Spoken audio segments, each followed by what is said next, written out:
કોઈ જમી લે અને એની એઠી થાળી તમે ઉપાડો, એનું બહુ પુણ્ય છે, એનું અતિ પુણ્ય છે.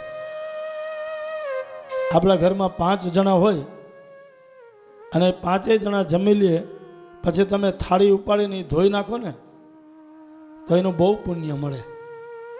મળે કે નહીં? હા, સાચું બોલજો. હે, જરાક જોરથી બોલો. આપણા ઘરમાં 5 મેમ્બર હોય પરિવારના અને એની થાળી ઉપાડીને તમે ધોઈ નાખો તો પુણ્ય મળે કે નહીં? અવાજ ઓછો આવ્યો તો ઘરે કામવાળીને કેમ બોલાવો?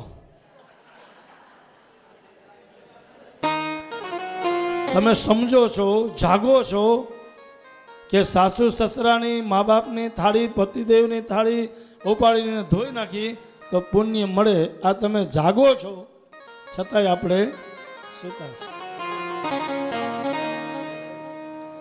ઘરમાં આપણી કામવાળી આવતી હોય તો બીજે ક્યાંય આપણે પતરાવળી ઉપાડી શકીએ નહીં. આપણે તાકાત બહારની વાત છે બાપ.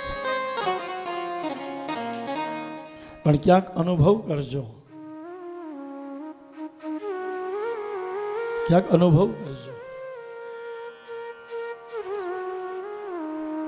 કોઈ પણ સત્કર્મમાં જાઓ ત્યાં કોઈની પતરાવળી, કોઈની થાળી ઉપાડજો. હજી જોજો, આપણે વીરપુરમાં જાઓ, સત્તાધારમાં જાઓ, બગદાણામાં જાઓ તો આપણે પ્રસાદ લીધા પછી એ થાળી આપણે ખુદને ધોવાની હોય. કારણ કે એવી જગ્યાએ તમારી થાળી કોઈ ધોઈ લે તો એ તમારું પુણ્ય આ આપણી થાળી ધોનારને મળે છે.